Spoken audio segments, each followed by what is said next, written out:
করছেন আপনি এখানে? স্নান করে তোমার খুব স্নিগ্ধ লাগছে পাখি। পদ্মপাতার উপর যেমন ভোরের শিশির খেলা করে তেমন। সত্যি বলছি, চোখ ফেরাতে পারছি না। নিজের ভাষাকে সংযত করুন।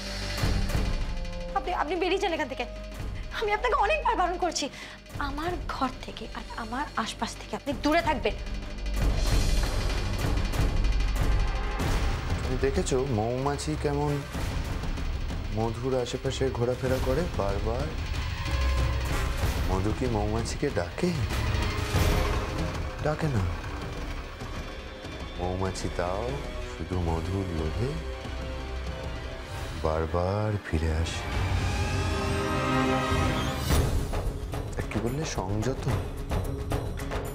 কি করে নিজেকে সংযত করবো বল?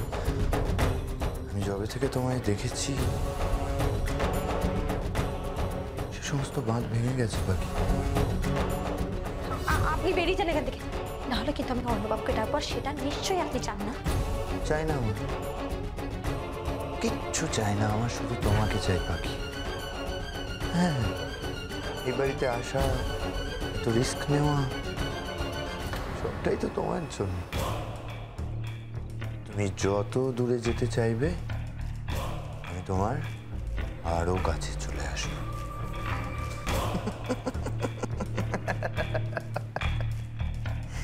কেমন ঝড়ের মধ্যে শুকনো পাতা যেমন কাঁপে, ঠিক তেমন কৃষ্ণেন্দু নামক সাইক্লোনকে দেখে তুমি ঠক ঠক করে কাঁপছো।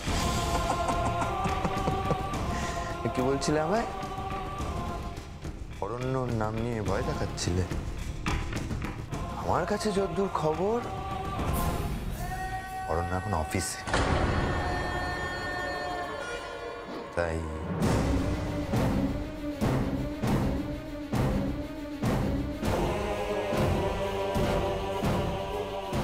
অরণ্য অরণ্য করো। অরণ্য বিয়ে করে তোমায় কোন সুখটা দিয়েছে পাখি? ও স্যার, বিয়ে বলছি কেন, ওটা তো marriage on agreement, contract marriage. আর এদিকে আমি, যেখানে তোমায় এতবার করে বলেছি যে আমার এই মনে এক এবং একমাত্র অধিকার তোমার। হ্যাঁ পাখি।